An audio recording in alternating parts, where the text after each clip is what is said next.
Hello बच्चों, आज हम पीरियोडिक क्लासिफिकेशन ऑफ एलिमेंट्स में सबसे पहला पार्ट डिस्कस करेंगे कि हमारी पीरियोडिक टेबल की हिस्ट्री क्या है ना। जो अर्लियर क्लासिफिकेशन हुए थे, जो शुरुआत में क्लासिफिकेशन हुए थे, वो कैसे थे। तो यार सबसे पहले ये बात करते हैं कि पीरियोडिक टेबल की जरूरत ही क्यों पड़ी, what was the need for periodic table. तो बच्चों हुआ ये कि जब 1800 सेंचुरी चल रही थी तब 31 एलिमेंट्स इंसान को पता थे और 1865 तक 63 एलिमेंट्स पता चल गए। मतलब नंबर ऑफ एलिमेंट्स बहुत तेजी से बढ़ रहे थे। अब नंबर ऑफ एलिमेंट्स जब तेजी से बढ़ रहे थे तो एक एक एलिमेंट की अलग अलग स्टडी करना इम्पॉसिबल होने लग गया। तो हमने क्या कहा, हमने कहा जो एलिमेंट सिमिलर हैं उनको एक साथ रख देते हैं, है ना। जैसे क्लास में होते हैं तो अपन क्या करते हैं, क्लास में ग्रुपिंग कर देते हैं, उस तरह के बच्चे खराब हैं, उस तरह के बच्चे अच्छे हैं, वो पढ़ने वाले हैं, है ना, वो मस्ती वाले बच्चे हैं। तो हम ग्रुप बना देते हैं, एक एक की प्रॉपर्टी को स्टडी नहीं करते, पूरे ग्रुप को एक प्रॉपर्टी दे देते हैं। जैसे आज की डेट में 114 से ज़्यादा एलिमेंट्स डिस्कवर हो गए हैं, तो एक एक को पढ़ पाना पॉसिबल नहीं है, और ये थी need for classification of elements. तो भाई सबसे पहले क्लासिफिकेशन ऑफ एलिमेंट्स जो रिकॉग्नाइज हुआ वो था डुबर्नियर का, जर्मन साइंटिस्ट डुबरीनियर। ठीक है, डुबरीनियर ट्राइड्स के नाम से ज्यादा फेमस हैं क्योंकि इनका जो पीरियोडिक टेबल या इनका जो लॉ था वो ट्राइड्स के बेसिस पे था। डुबरीनियर ने क्या किया, इन्होंने 3 एलिमेंट्स का ग्रुप बनाया। इन्होंने बोला इन 3 एलिमेंट्स की प्रॉपर्टी सेम है। इन्होंने ट्राइड्स फॉर्म किए, 3 एलिमेंट्स के ग्रुप फॉर्म किए, और इन्होंने बोला इन 3 एलिमेंट्स की प्रॉपर्टीज क्या होगी, सेम। और इनके पास इस चीज को कहने के लिए एक लॉ भी था। लॉ ये था कि मान लो उन्होंने 3 एलिमेंट्स को ग्रुप किया, सपोज यहाँ पे 3 एलिमेंट्स ग्रुप हैं, सपोज A, B, C। तो इन्होंने कहा जो B का एटॉमिक वेट है, एटॉमिक वेट ऑफ B जो है वो इक्वल होगा atomic weight of A plus atomic weight of C divide by 2। मतलब बीच वाले का जो एटॉमिक वेट है that is the mean of atomic weight of A and C। इन दोनों के एटॉमिक वेट को जोड़ के 2 से डिवाइड करेंगे तो B का एटॉमिक वेट मिलेगा। ये इनके बताने का तरीका था। मतलब ये फर्स्ट पर्सन थे जो एलिमेंट्स को ग्रुप कर रहे थे on the basis of atomic wait. ध्यान दीजिएगा मेरी बात को, एटॉमिक वेट पे पहली बार किसी इंसान ने एलिमेंट्स की ग्रुपिंग की। और इस ट्रायड के हिसाब से इन्होंने कुछ एग्जाम्पल दिए हमें उस टाइम के जो नोन एलिमेंट्स थे उसमें से। और इनके जो एग्जाम्पल्स हैं बच्चों वो क्या क्या हैं, तो इनके एग्जाम्पल्स थे, एक तो उन्होंने बोला लिथियम, सोडियम, पोटेशियम। लिथियम का एटॉमिक वेट 7, पोटेशियम का एटॉमिक वेट 39 और सोडियम का एटॉमिक वेट 23। ठीक है, ये उस टाइम के एक्सपेरिमेंट्स बता रहे थे। फिर इन्होंने देखा इनका लॉ वर्क कर रहा है कि नहीं, तो 7 + 39 है ना, कॉर्नर वाले का atomic weight divide by 2 average, तो ये कितना हो गया 46 डिवाइड बाई 2 विच इज 23। और 23 आ रहा था यहां से भी और यहां से भी। ठीक है, कई बार एग्जैक्टली आया, कई बार क्लोज आया, तो यहां पे एग्जैक्टली आ गया। दूसरा इन्होंने जो ट्रायड दिया बच्चों, एक तो ये ट्रायड हो गया लिथियम, सोडियम, पोटेशियम। एक और ट्रायड जो इन्होंने दिया वो इन्होंने दिया calcium, strontium and barium. Calcium, strontium and barium. तो कैल्शियम का एटॉमिक वेट 40, बेरियम का एटॉमिक वेट 137 और स्ट्रोंटियम का एटॉमिक वेट 88। तो आइए चेक करते हैं, 40 + 137 divide by 2, so this will be what 1437। तो 177 डिवाइड बाई 2, 2 8 16, 17 2 8 16, 88.5। तो कैलकुलेशन से इन दोनों का एवरेज 88.5 और एक्सपेरिमेंटली बीच वाले का एटॉमिक वेट 88, तो करीब करीब बराबर था। तो एक ग्रुप ये बन गया, इन दोनों के एटॉमिक वेट का एवरेज इसके बराबर। ऐसे ही एग्जाम्पल इन्होंने और दिए, जैसे क्लोरीन, ब्रोमीन, आयोडीन। तो क्लोरीन का एटॉमिक वेट 35.5, ब्रोमीन का 80, आयोडीन का 127। तो इन दोनों का एवरेज निकाल के देखो, 127 + 35.5 divided by 2, so this will be what 5 7 5 12 4 2 6, 162.5 divide by 2, 2 8 16, 2 1 2, 81.25 आ रहा। और यहाँ पे वैल्यू कितनी है बीच वाले की 80, तो अप्रॉक्सीमेटली सेम था। तो इस तरह से डुबर्नियर ने ट्रायड बनाए और 3-3 एलिमेंट को ग्रुप किया और बोला बीच वाले का एटॉमिक वेट कॉर्नर वालों के एटॉमिक वेट के मीन के बराबर है। कौन कौन से ट्राइड दिए आइए देखते हैं। ठीक है, देख लिए ट्राइड्स। अच्छा, अब डोबर्नियर का ट्राइड का सक्सेस और फेलियर क्या था? तो सक्सेस ये था बच्चों कि पहली बार किसी ने एलिमेंट्स की ग्रुपिंग कर दी on the basis of atomic weight. अब कुछ तो रिलेशन है, ऐसे ही नहीं बोल दिया कि प्रॉपर्टी सेम है तो रख दो, कुछ तो बता रहे हैं कि हाँ एटॉमिक वेट का एवरेज बीच वाले के बराबर। तो ये बड़ी सक्सेस थी इनकी मॉडल की। दूसरी जो सक्सेस थी जो इन्होंने डिस्कवर की थी वो थी प्रॉपर्टीज सेम होना। इन एलिमेंट्स की प्रॉपर्टीज क्या थी? सेम थी, मतलब एटॉमिक वेट के बेसिस पे जिनको ग्रुप किया था उनकी प्रॉपर्टीज भी सेम आ रही थी। बच्चों इनका फेलियर क्यों हो गया? Why his model was not believe for a long time, क्यों ये डिसरिगार्ड कर दिए गए, क्यों इनकी डीमेरिट हुई है, इनका फेलियर क्या हुआ? मुझे फेलियर तो नहीं अच्छा लगता बोलना इतने बड़े साइंटिस्ट के बारे में, तो डीमेरिट ज़्यादा बेटर है। डीमेरिट, फेलियर क्या था? उस टाइम किसी को कुछ नहीं पता था, उन्होंने ये सोच लिया। तो डीमेरिट क्या थी इनके मॉडल की? या तो डीमेरिट सबसे पहली तो ये थी कि ऑल द नोन एलिमेंट्स को ये क्लासीफाई नहीं कर पाए। All the known elements could not be fixed in triads। ठीक है, सभी नोन एलिमेंट्स का ये ट्राइड्स नहीं बना पाए। कितने ट्राइड्स बनाए थे हमने आपको अभी दिखाया था, सबका ट्राइड नहीं बना पाए ये। ठीक है, दूसरी प्रॉब्लम ये थी कि in the same group law was not obeyed. Same group में भी कई बार लॉ ओबे नहीं हुआ। जैसे हमने आपको क्लोरीन, ब्रोमीन, आयोडीन का एग्जाम्पल दिया था, 35.5, दिस इज 80, दिस इज 127। तो इन दोनों का एवरेज निकालने पे आया था 81.25। चलिए ये तो इसके क्लोज है। इसी ग्रुप में आपको पता है फ्लोरीन भी होता है। फ्लोरीन का एटॉमिक वेट 19। ठीक, अब अगर हम इन तीनों को देखना स्टार्ट करें इसी ग्रुप में, फ्लोरीन, ब्रोमीन, इन दोनों को हम देखना स्टार्ट करें और इनका एवरेज निकालें 19 प्लस 80 डिवाइड बाई 2, से कितना है 99/2, विच इज 2 4 ज़ा 8, 19, 2 8 ज़ा 2 9 ज़ा 2 4 ज़ा 8, 19, 2 9 ज़ा 18, 10, 49.5 यही आएगा। 2 4 ज़ा 8, 19, 2 9 ज़ा 18, 10। और यहां ये बोल रहे हैं 35.5। तो इन दोनों का एवरेज इसके बराबर नहीं। तो इन द सेम ग्रुप भी कई बार लॉ ओबे नहीं हो रहा था, इसकी वजह से इनका मॉडल भी रिजेक्ट कर दिया गया। किनका? डोबर्नियर का। तो डोबर्नियर ट्राइड फेल हो गए या हट गए। और इसके काफी टाइम बाद जो नेक्स्ट बड़ी सक्सेस थी वो मिली न्यूलैंड को। ठीक है, और न्यूलैंड किस नाम से फेमस है? आपने भी पढ़ा होगा, न्यूलैंड्स लॉ ऑफ ऑक्टेव, है ना, पढ़ा होगा, न्यूलैंड्स लॉ ऑफ ऑक्टेव, इसीलिए फेमस है। ऑक्टेव मतलब 8। तो ना न्यूलैंड जो थे हमारे, है ना, ये थोड़े मस्ती वाले आदमी थे न्यूलैंड अंकल। ठीक है, म्यूजिक पसंद थी इनको। ठीक है, चाहिए बढ़िया, गाने वाने बहुत सुनते थे और केमिस्ट्री भी पसंद थी इनको, केमिस्ट भी थे। ठीक है, तो दोनों चीज़ थे, म्यूजिक भी थी और केमिस्ट्री भी थी। अब आपको अगर दो चीज़ पसंद है तो क्या करोगे? आप दोनों का संगम, दोनों को मिला दोगे। तो इन्होंने एक म्यूजिक और केमिस्ट्री को मिलाया और इन्होंने लॉ दिया, लॉ ऑफ ऑक्टेव। ऑक्टेव क्या होते हैं बच्चों? ऑक्टेव होती है ट्यून। तो म्यूजिक को आप इंडियन भाषा में देखो, इंग्लिश में देखो, ठीक है, चाइनीज में देखो, कहीं पे भी जो म्यूजिक है उसके साथ ही टोन है, सा रे गा मा पा धा नी। और जो 8वां टोन आप बनाओगे, जो 8वां टोन आप बनाते हो म्यूजिक का, वो फर्स्ट टोन का रिपीटिशन होता है। जो 9वां टोन बनाओगे, 9th टोन, वो सेकंड टोन का रिपीटिशन। तो इन्होंने इसी बेसिस पे अपना पीरियोडिक टेबल रखा। मतलब क्या कहा, आइए देखते हैं। म्यूजिक प्लस केमिस्ट्री को मिलाया किसने? न्यूलैंड लॉ ऑफ ऑक्टेव, है ना, न्यूलैंड लॉ ऑफ ऑक्टेव। थोड़ा तेज रख रहे हैं लेक्चर को क्योंकि सब बहुत ही बेसिक चीजें हैं, पहले आप कहीं ना कहीं पढ़ चुके होगे। ठीक है, न्यूलैंड लॉ ऑफ ऑक्टेव। तो इन्होंने क्या बोला, 1 2 3 4 5 6 7। तो इन्होंने बोला सा रे गा मा पा धा नी। ठीक है, ये 7 टोन थी और इन्होंने इन्हीं 7 टोन में उस टाइम के जो एलिमेंट्स नोन थे उनको अरेंज करने की कोशिश की। एलिमेंट्स को कैसे अरेंज किया न्यूलैंड ने? एलिमेंट्स को कैसे अरेंज किया इंपॉर्टेंट है, on the basis of atomic wait. On the basis of atomic wait, increasing atomic wait में एटम्स को अरेंज किया, एलिमेंट्स को।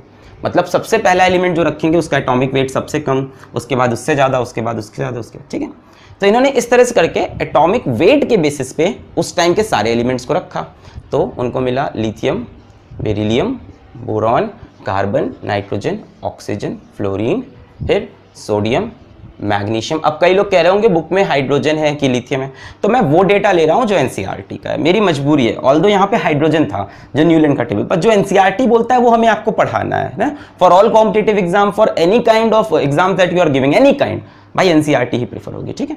तो lithium, beryllium, boron, carbon, nitrogen, fluorine, sodium, magnesium, fluorine के बाद नियॉन नहीं आया, नोबेल गैस अभी डिस्कवर नहीं हुई है, aluminium, silicon, phosphorus, sulphur, chlorine, इसके बाद एर्गन आएगा, एर्गन डिस्कवर नहीं हुआ है, तो पोटेशियम और कैल्शियम। अभी नोबेल गैस की डिस्कवरी नहीं हो रखी है, ठीक है, नोबेल गैस अभी नहीं मिली है, ठीक है, नोबेल गैस बाद में मिली, बहुत बाद में, अभी इसकी डिस्कवरी नहीं।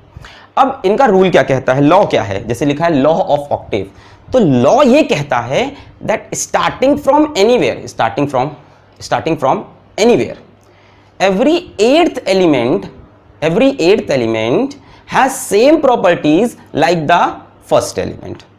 अगर एलिमेंट्स को एटॉमिक वेट के इंक्रीजिंग ऑर्डर में अरेंज करें, ध्यान से सुने, अगर एलिमेंट को एटॉमिक वेट के इंक्रीजिंग ऑर्डर में अरेंज करें, एटॉमिक वेट बढ़ता जा रहा है, then every eighth element is the repetition of the properties of first element। जैसे मैं यहां से चलूं, इसको फर्स्ट ले लूं, तो 1 2 3 4 5 6 7 8th, तो इसके बाद गिनने पे ये 8th आ रहा, तो इन दोनों की केमिकल फिजिकल प्रॉपर्टीज काफी सिमिलर होंगी। आप यहां से स्टार्ट करो, 1 2 3 4 5 6 7 8, तो 1 से गिनने पे ये 8, तो इन दोनों की प्रॉपर्टीज सिमिलर। कहीं से भी स्टार्ट करने में, जैसे यहां से स्टार्ट करूं 1 2 3 4 5 6 7 8, तो इन दोनों की प्रॉपर्टीज काफी सिमिलर। तो what is the law of octave, that when elements are arranged in the order of increasing atomic weight, then every eighth element is the repetition of the physical and chemical properties of the first element, ठीक है।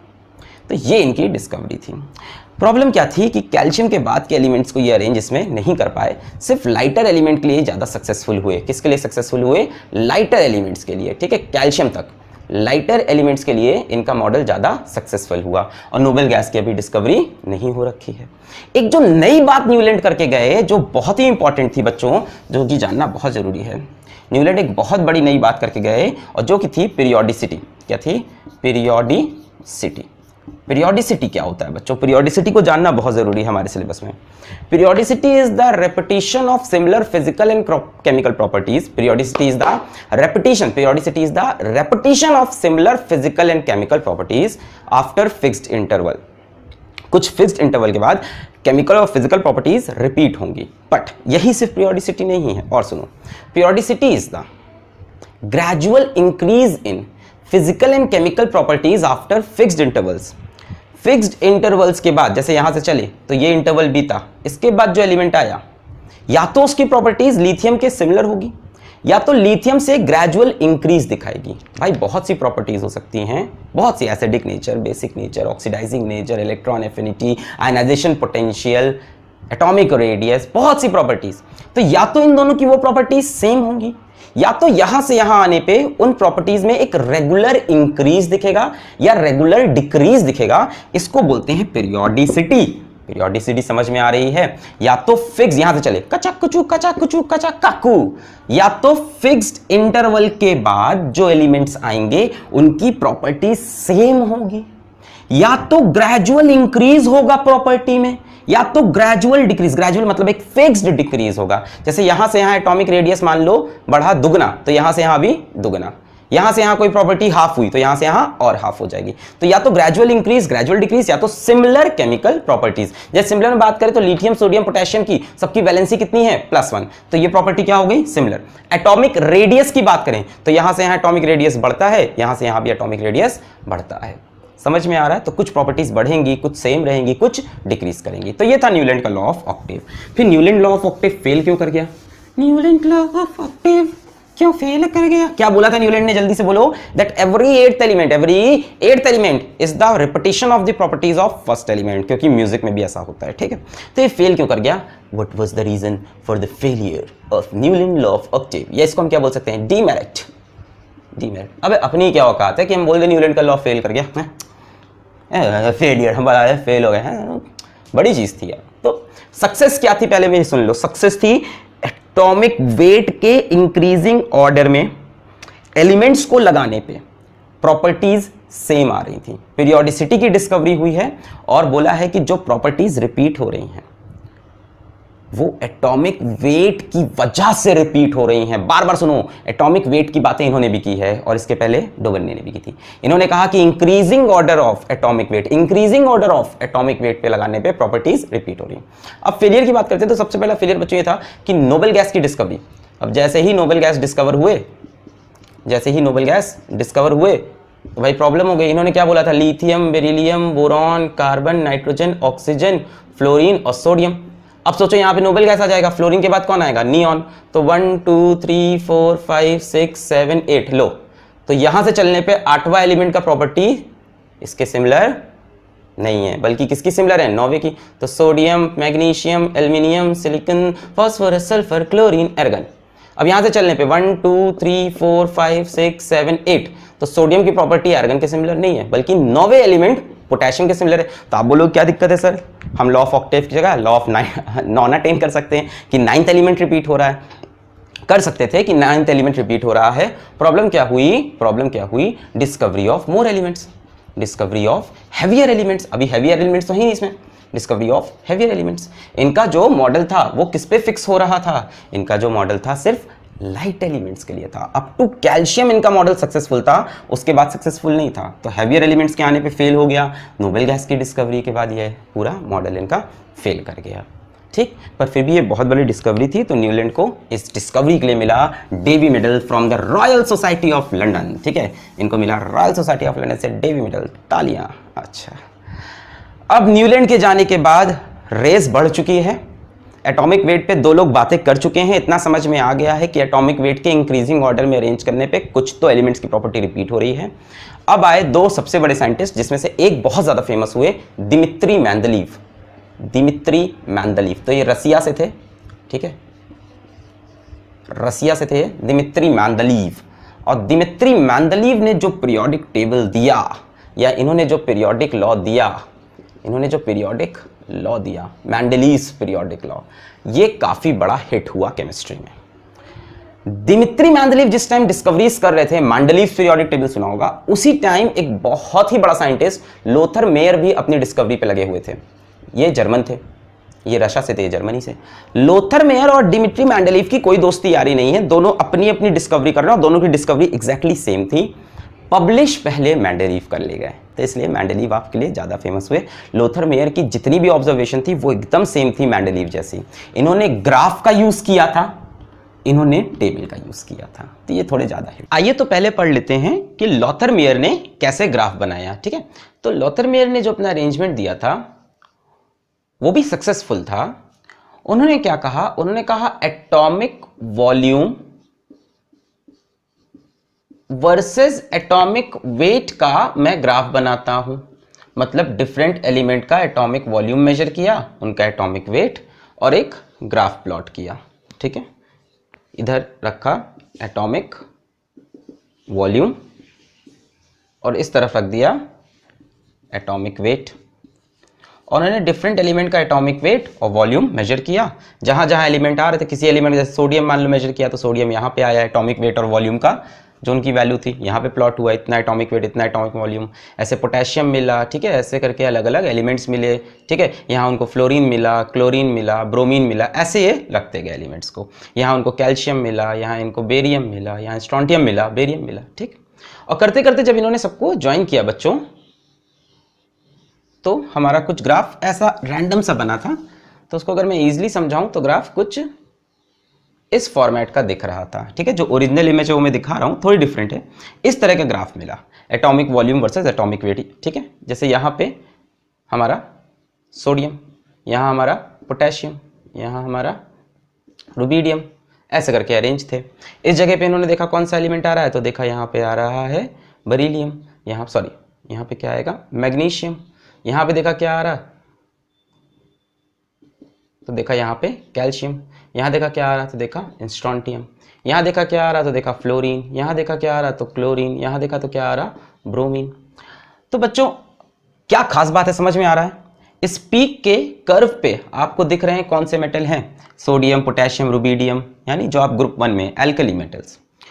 नीचे की तरफ आते वक्त descending slope में आपको मिल रहे हैं मैग्नीशियम, कैल्शियम, ठीक है, स्ट्रॉन्टियम, ये सारे मिल रहे हैं। ये हमारे ग्रुप 2 के हैं मॉडर्न पीरियोडिक टेबल में, है ना। और जो हैलोजेंस हैं फ्लोरीन, क्लोरीन, ब्रोमीन, ये आपको असेंडिंग में मिल रहे हैं। तो जो सेम ग्रुप के एलिमेंट्स थे वो सेम पोजीशंस पे दिखे, है ना। जैसे सारी पीक्स देखो, जो जो एलिमेंट पीक पे होगा उनकी प्रॉपर्टी सेम होगी।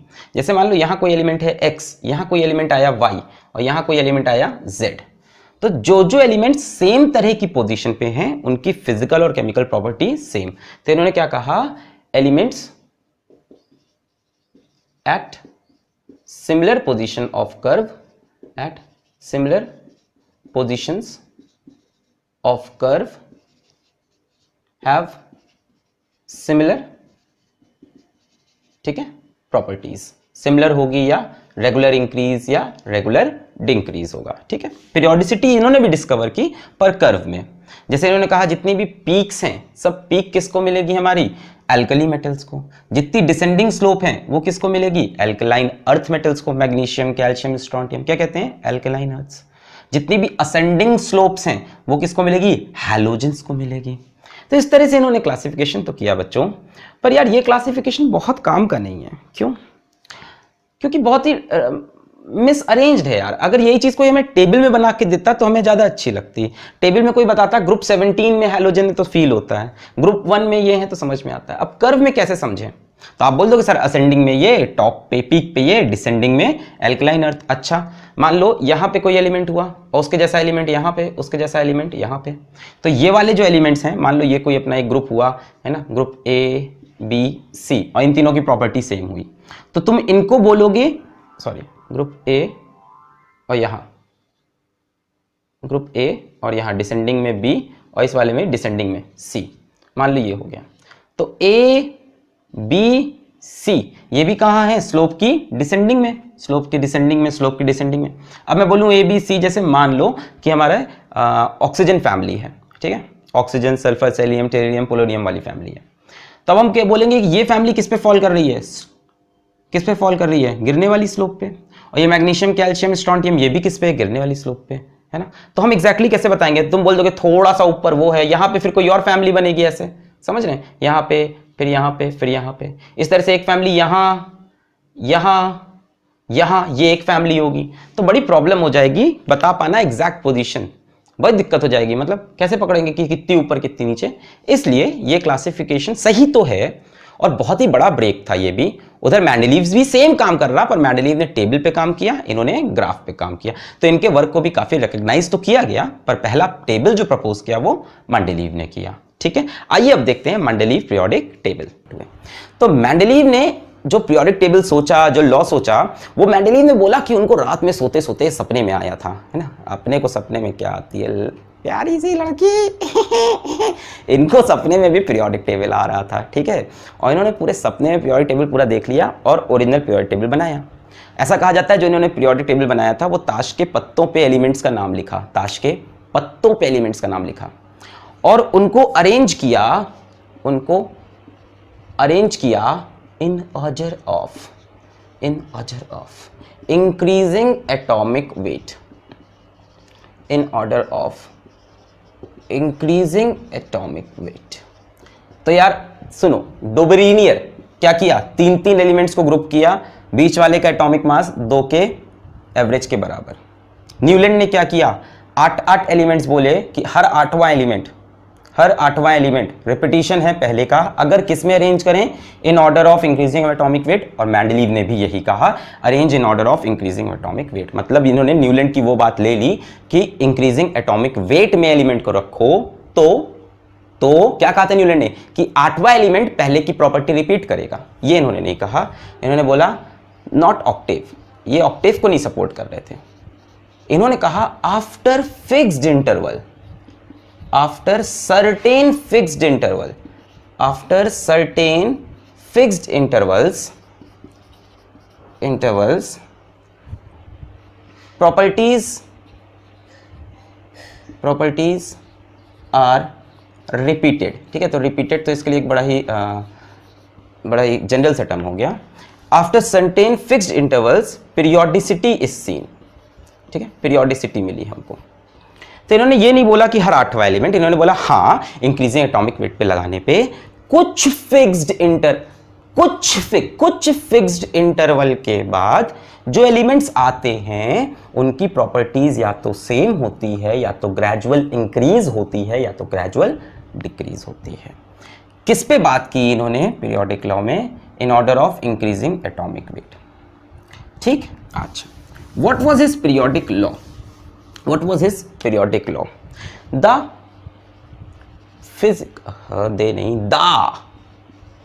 physical and chemical properties of an element is a periodic function of its, बड़ा लिखूंगा, एटॉमिक वेट, ठीक है ना? स्पेलिंग वगैरह सही है ना, वरना कमेंट में स्पेलिंग गलत। अच्छा, तो इन्होंने बोला the physical and chemical properties of an element are the periodic function, is a periodic function of its atomic weight, ठीक। पीरियोडिक फंक्शन मतलब कि कहीं ना कहीं जो फिजिकल और केमिकल प्रॉपर्टीज हैं वो किस पे डिपेंड करती हैं? Atomic weight. पीरियोडिक फंक्शन का मतलब होता है कोई चीज किसी पे डिपेंड करे।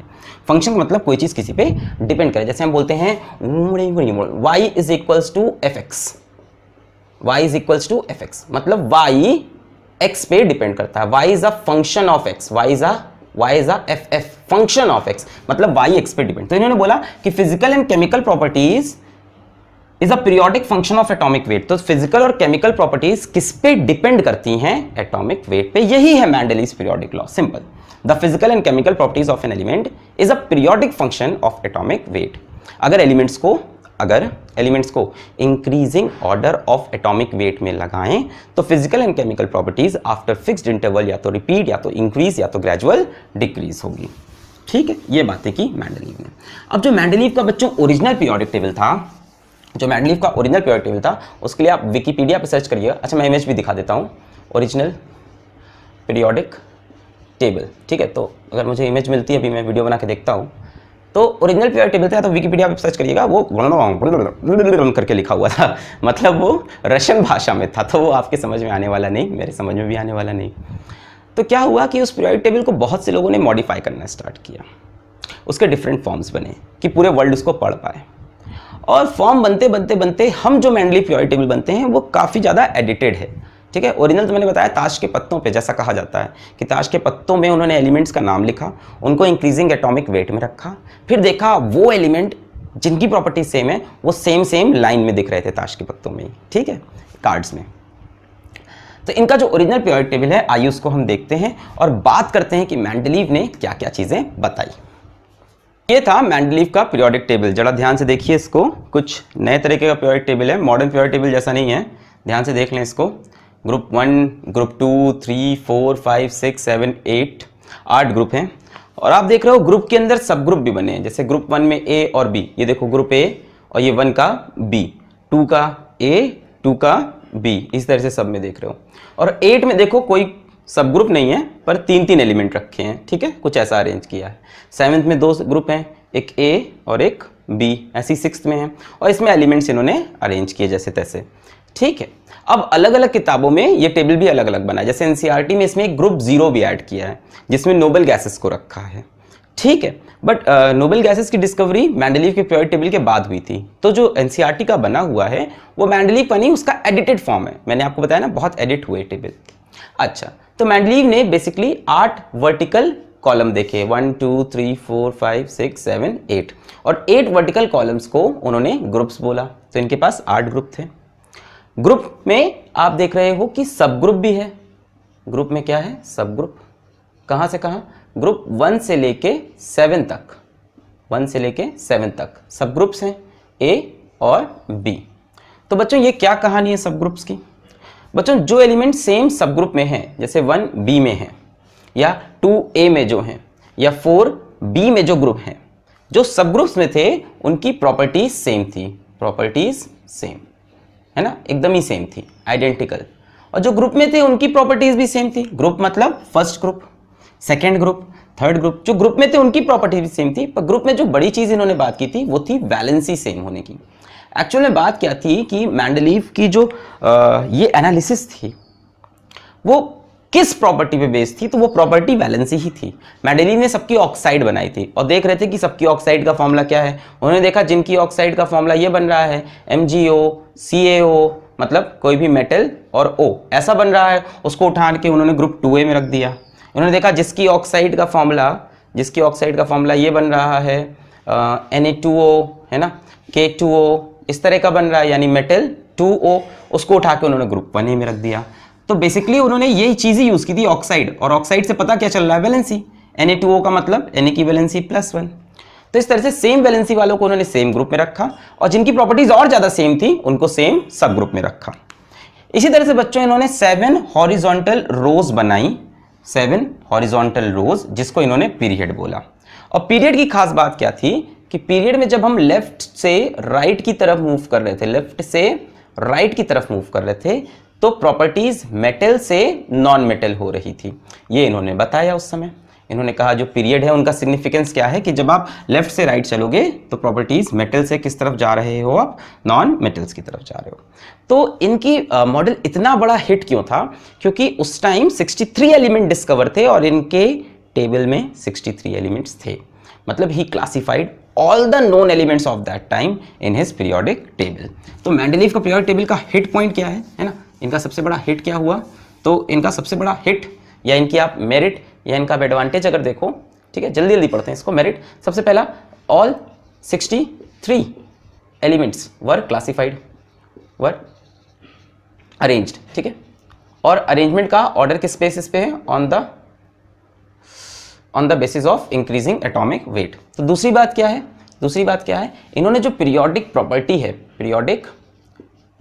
है उसको किसके बेसिस पे अरेंज किया है? Atomic weight. तो ये तो इनसे पहले भी कई लोग किए थे, पर इन्होंने भी मतलब एक फंडामेंटल प्रॉपर्टी तो रखी कम से कम। ऐसे ही नहीं कि कोई एलिमेंट कहीं डाल दिया कोई, बस सेम प्रॉपर्टी वाले को सेम रख देंगे। एक लॉ भी है जिससे गवर्न हो रहा। लॉ क्या था इनका? मेंडलीव्स पीरियोडिक लॉ, जो बोल रहा था कि फिजिकल और केमिकल प्रॉपर्टीज किसका फंक्शन है? एटॉमिक वेट का। तीसरी जो इंपॉर्टेंट काम इन्होंने कर दिया, जो बड़ी चीज इन्होंने कर दी, वो थे गैप्स फॉर अनडिस्कवर्ड एलिमेंट। ये बड़ा इंपॉर्टेंट था, गैप्स फॉर अनडिस्कवर्ड एलिमेंट्स। और मेरे ख्याल से इसीलिए इनका मॉडल सबसे ज्यादा सक्सेसफुल हुआ। इन्होंने कुछ कुछ जगह पे गैप छोड़े, जैसे यहां पे देखो इन्होंने गैप छोड़ा हुआ है, यहां पे देखो इन्होंने एक गैप छोड़ा है। एल्यूमिनियम के नीचे इन्होंने एक गैप छोड़ा था, सिलिकॉन के नीचे एक गैप। तो ये गैप कैसे छोड़ दिया भाई? इन्होंने देखा कि इसके बाद जो अगला एलिमेंट आ रहा उसका एटॉमिक वेट बहुत ज्यादा है, डेफिनेटली इन दोनों के बीच में कोई एक एलिमेंट होगा जो फ्यूचर में साइंटिस्ट डिस्कवर करेंगे, तब मेरा टेबल गलत हो जाएगा। तो इन्होंने कहा कि यहाँ पे एक गैप छोड़ दें।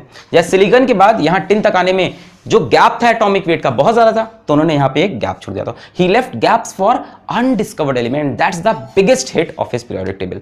एक और बड़ी बात थी बच्चों, वो क्या थी? प्रिडिक्टेड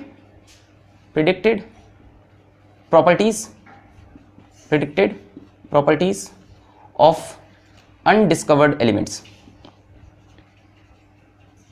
ठीक है, तो गैप तो छोड़ा ही छोड़ा, साथ में ये भी बता दिया कि जो एलिमेंट डिस्कवर होगा इसकी ये जो प्रॉपर्टीज होंगी केमिकल और फिजिकल, वो मैं आपको पहले से बता दे रहा हूं। मतलब आज ये एलिमेंट डिस्कवर नहीं हो, उन्होंने कहा कभी ये एक एलिमेंट डिस्कवर होगा और उसकी जो प्रॉपर्टीज होगी वो मैं बता दूं। जैसे इन्होंने बोला था एल्यूमिनियम के नीचे एक एलिमेंट डिस्कवर होगा और उसका इन्होंने नाम भी दिया था। ठीक है, एल्यूमिनियम के नीचे जो एलिमेंट डिस्कवर होगा उसका इन्होंने नाम दिया था एक्का एल्यूमिनियम।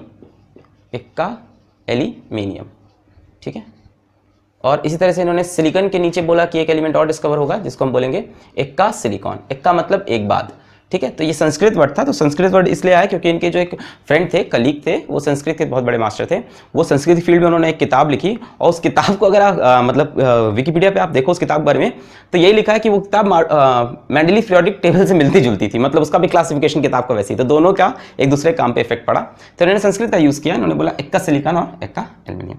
अब एक्का एल्यूमिनियम की जो प्रॉपर्टीज इन्होंने प्रेडिक्ट की थी कि एक्का एल्यूमिनियम की डेंसिटी कैसी होगी, एटॉमिक वेट कैसा होगा, रिफ्रैक्टिव इंडेक्स कैसा होगा, वो सारी चीज मैच की आज की डेट में गैलियम से। और गैलियम की मॉडर्न पीरियोडिक टेबल में यही पोजीशन है। जैसे एक्का सिलिकॉन की इन्होंने जो प्रॉपर्टी प्रिडिक्ट की, जितनी भी चीजें बताई एक्का सिलिकॉन के बारे में कि इसका भाई डेंसिटी इतना होगा, इसका भाई कंडक्टिविटी इतनी होगी, वो सारी चीज मैच की जर्मेनियम से। और जर्मेनियम की यही पोजीशन है मॉडर्न पीरियोडिक टेबल में, एक्का सिलिकॉन। तो एक्का सिलिकॉन बाद में जर्मेनियम बना, एक्का एल्यूमिनियम, गैलियम। तो शायद ये सबसे बड़ा हिट पॉइंट था इनके पीरियोडिक टेबल का। इसके बाद आता है कि इनका पीरियोडिक टेबल भी क्यों लास्ट में फेल हो गया, या फेल तो नहीं बोलेंगे, इनके पीरियोडिक टेबल को हम बोलेंगे इट नीड्स सम इंप्रूवमेंट। तो स्टिल हम कहेंगे इसको डीमेरिट्स, कि क्या क्या चीजें गलत हो गई इनके पीरियोडिक टेबल में। तो डीमेरिट्स क्या क्या निकली? सबसे पहली डीमेरिट जो निकली बच्चों, सबसे फर्स्ट डीमेरिट निकली, वो निकली grouping of dissimilar elements. Dissimilar elements, जो एलिमेंट्स सेम नहीं थे उनको भी इन्होंने ग्रुप कर दिया, है ना। एग्जाम्पल के लिए कॉपर की कोई भी प्रॉपर्टी पोटेशियम जैसी नहीं है, सिल्वर की कोई भी प्रॉपर्टी इस ग्रुप जैसी नहीं है। जैसे इन्होंने सोडियम, पोटेशियम, रुबीडियम, चलो इनकी प्रॉपर्टीज तो सेम थी, इनको ग्रुप कर दिया कॉपर, है ना, सिल्वर इनके साथ, जिनकी प्रॉपर्टी सेम नहीं थी। दूसरी बात थी बच्चों सेपरेशन ऑफ सिमिलर एलिमेंट्स। कुछ सिमिलर एलिमेंट्स को इन्होंने दूर रख दिया, सेपरेशन ऑफ सिमिलर एलिमेंट्स, ठीक है। अब सिमिलर एलिमेंट्स जो दूर हो गए वो कौन थे, जिसका एग्जांपल दिया जाता है वो हमको दिया जाता है प्लैटिनम, और यहाँ पे था गोल्ड। तो प्लैटिनम और गोल्ड को इन्होंने अलग अलग ग्रुप में डाल दिया, ठीक है, प्लैटिनम एंड गोल्ड, जबकि दोनों की प्रॉपर्टीज क्या थी, सेम थी।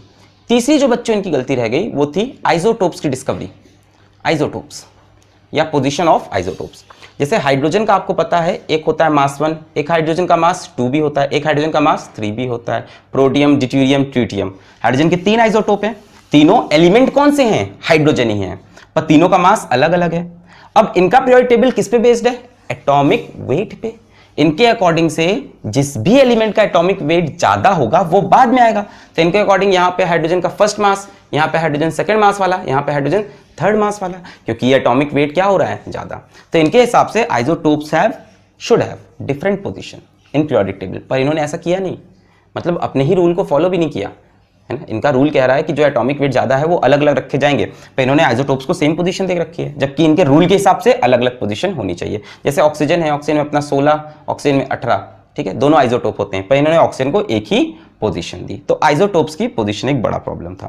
फोर्थ इनका डिमेरिट था वो था एनॉमलेस पेयर। एनॉमलेस पेयर मतलब इन्होंने अपने ही रूल को फॉलो करना छोड़ दिया और कई जगह ऐसे एलिमेंट्स रखे जो इनके लॉ को फॉलो नहीं कर रहे थे। इन्होंने कहा था हम एटॉमिक वेट के इंक्रीजिंग ऑर्डर में लगाएंगे, पर यहां पे इन्होंने कोबाल्ट और निकल रखा, और कोबाल्ट का एटॉमिक वेट ज्यादा था एज कंपेयर टू निकल का एटॉमिक वेट।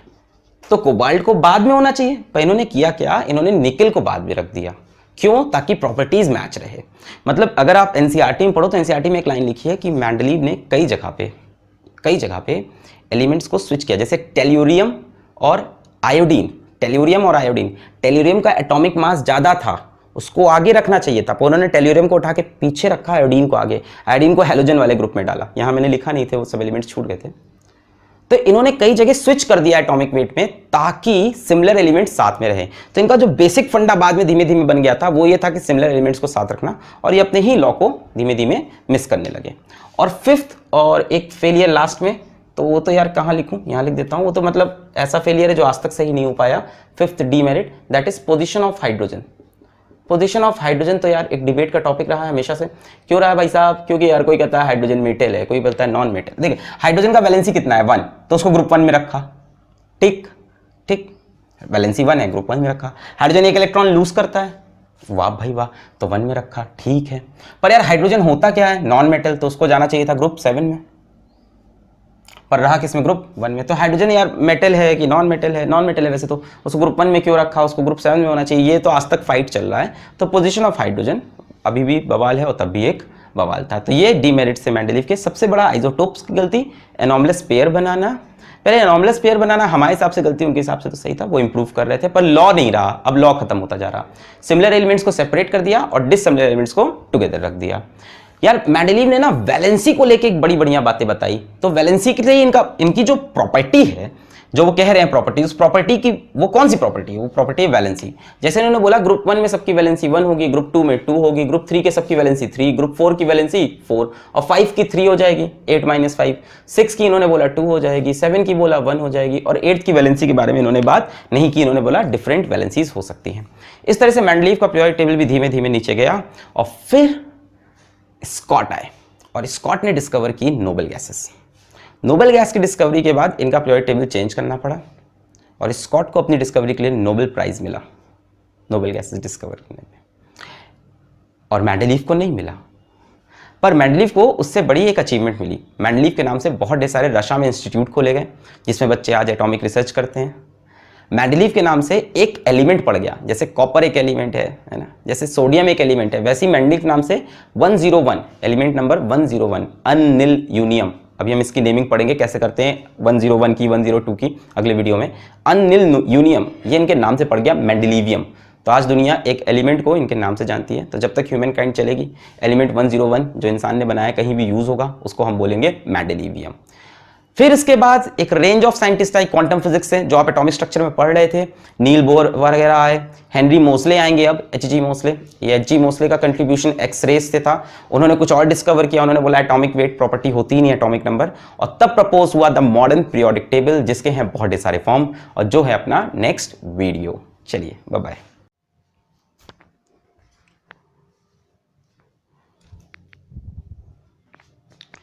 आइए तो पहले पढ़ लेते हैं कि लॉथरमेयर ने कैसे ग्राफ बनाया। ठीक है, तो लॉथरमेयर ने जो अपना अरेंजमेंट दिया था वो भी सक्सेसफुल था। उन्होंने क्या कहा? उन्होंने कहा एटॉमिक वॉल्यूम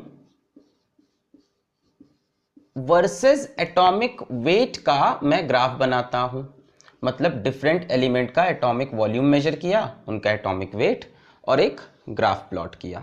ठीक है, इधर रखा एटॉमिक वॉल्यूम और इस तरफ रख दिया एटॉमिक वेट, और उन्होंने डिफरेंट एलिमेंट का एटॉमिक वेट और वॉल्यूम मेजर किया।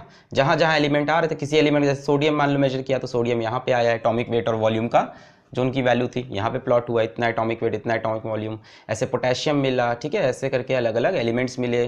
ठीक है, यहाँ उनको फ्लोरीन मिला, क्लोरीन मिला, ब्रोमीन मिला, ऐसे ये रखते गए एलिमेंट्स को। यहाँ उनको कैल्शियम मिला, यहाँ इनको बेरियम मिला, यहाँ स्ट्रोंटियम मिला, बेरियम मिला। ठीक, और करते करते जब इन्होंने सबको ज्वाइन किया बच्चों,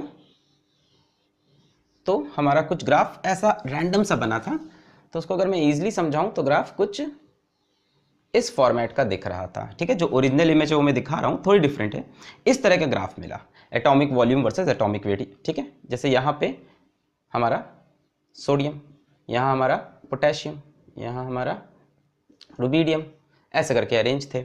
इस जगह पे इन्होंने देखा कौन सा एलिमेंट आ रहा है, तो देखा यहाँ पे आ रहा है बेरिलियम, यहाँ सॉरी यहाँ पे क्या आएगा मैग्नीशियम, यहाँ पे देखा क्या आ रहा, तो देखा यहाँ पे कैल्शियम, यहाँ देखा क्या आ रहा तो देखा स्ट्रोंटियम, यहाँ देखा क्या आ रहा तो देखा फ्लोरीन, यहाँ देखा क्या आ रहा तो क्लोरीन, यहाँ देखा तो क्या आ रहा ब्रोमीन। तो बच्चों क्या खास बात है, समझ में आ रहा है? इस पीक के कर्व पे आपको दिख रहे हैं कौन से मेटल हैं, सोडियम, पोटेशियम, रुबीडियम, यानी जो आप ग्रुप 1 में एल्कली मेटल्स। नीचे की तरफ आते वक्त डिसेंडिंग स्लोप में आपको मिल रहे हैं मैग्नीशियम, कैल्शियम, ठीक है, स्ट्रोंटियम, ये सारे मिल रहे हैं। ये हमारे ग्रुप 2 के हैं मॉडर्न पीरियोडिक टेबल में, है ना। और जो हैलोजेंस हैं फ्लोरीन, क्लोरीन, ब्रोमीन, ये आपको असेंडिंग में मिल रहे हैं। तो जो सेम ग्रुप के एलिमेंट्स थे वो सेम पोजीशंस पे दिखे, है ना। जैसे सारी पीक्स देखो, जो जो एलिमेंट पीक पे होगा उनकी प्रॉपर्टी सेम होगी। जैसे मान लो यहाँ कोई एलिमेंट है x, यहाँ कोई एलिमेंट आया y और यहाँ कोई एलिमेंट आया z, तो जो जो एलिमेंट सेम तरह की पोजीशन पे हैं उनकी फिजिकल और केमिकल प्रॉपर्टी सेम। तो इन्होंने क्या कहा, elements at similar position of curve, at similar positions of curve have similar, ठीक है, प्रॉपर्टीज। सिमिलर होगी या रेगुलर इंक्रीज या रेगुलर डिक्रीज होगा। ठीक है, पीरियोडिसिटी इन्होंने भी डिस्कवर की पर कर्व में। जैसे इन्होंने कहा जितनी भी पीक्स हैं सब पीक किसको मिलेगी, हमारी एल्कली मेटल्स को। जितनी डिसेंडिंग स्लोप है वो किसको मिलेगी, एल्कलाइन अर्थ मेटल्स को, मैग्नीशियम, कैल्शियम, स्ट्रोंटियम, क्या कहते हैं, एल्कलाइन अर्थ्स। जितनी भी असेंडिंग स्लोप्स हैं वो किसको मिलेगी, हैलोजेंस को मिलेगी। तो इस तरह से इन्होंने क्लासिफिकेशन तो किया बच्चों, पर यार ये क्लासिफिकेशन बहुत काम का नहीं है। क्यों? क्योंकि बहुत ही मिस अरेंज्ड है यार। अगर यही चीज कोई हमें टेबल में बना के देता तो हमें ज्यादा अच्छी लगती। टेबल में कोई बताता ग्रुप 17 में हैलोजन है तो फील होता है, ग्रुप 1 में ये है तो समझ में आता है। अब कर्व में कैसे समझें? तो आप बोल दोगे सर असेंडिंग में ये, टॉप पे पीक पे ये, डिसेंडिंग में एल्कलाइन अर्थ। अच्छा, मान लो यहाँ पे कोई एलिमेंट हुआ और उसके जैसा एलिमेंट यहाँ पे, उसके जैसा एलिमेंट यहाँ पे, तो ये वाले जो एलिमेंट्स हैं, मान लो ये कोई अपना एक ग्रुप हुआ है ना, ग्रुप ए बी सी, और इन तीनों की प्रॉपर्टी सेम हुई, तो तुम इनको बोलोगे, सॉरी ग्रुप ए और यहाँ ग्रुप ए और यहाँ डिसेंडिंग में बी और इस वाले में डिसेंडिंग में सी, मान लो ये हो गया। तो ए बी सी ये भी कहाँ है, स्लोप की डिसेंडिंग में, स्लोप की डिसेंडिंग में, स्लोप की डिसेंडिंग में। अब मैं बोलूँ ए बी सी, जैसे मान लो कि हमारा ऑक्सीजन फैमिली है, ठीक है, ऑक्सीजन, सल्फर, सेलियम, टेरियम, पोलोनियम वाली फैमिली है। तो अब हम क्या बोलेंगे कि ये फैमिली किस पे फॉल कर रही है, किस पे फॉल कर रही है, गिरने वाली स्लोप पे। और ये मैग्नीशियम, कैल्शियम, स्ट्रोंटियम ये भी किस पे, गिरने वाली स्लोप पे, है ना। तो हम एग्जैक्टली कैसे बताएंगे, तुम बोल दोगे थोड़ा सा ऊपर वो है, यहाँ पे फिर कोई और फैमिली बनेगी, ऐसे समझ रहे हैं, यहाँ पे फिर यहाँ पे फिर यहाँ पे, इस तरह से एक फैमिली यहाँ यहाँ यहाँ, ये एक फैमिली होगी। तो बड़ी प्रॉब्लम हो जाएगी बता पाना एग्जैक्ट पोजीशन, बड़ी दिक्कत हो जाएगी, मतलब कैसे पकड़ेंगे कि कितनी ऊपर कितनी नीचे। इसलिए ये क्लासिफिकेशन सही तो है और बहुत ही बड़ा ब्रेक था ये भी। उधर मैंडेलीव्स भी सेम काम कर रहा, पर मैंडेलीव ने टेबल पे काम किया, इन्होंने ग्राफ पे काम किया, तो इनके वर्क को भी काफी रिकॉग्नाइज तो किया गया, पर पहला टेबल जो प्रपोज किया वो मैंडेलीव ने किया। ठीक है, आइए अब देखते हैं मेंडलीव पीरियोडिक टेबल।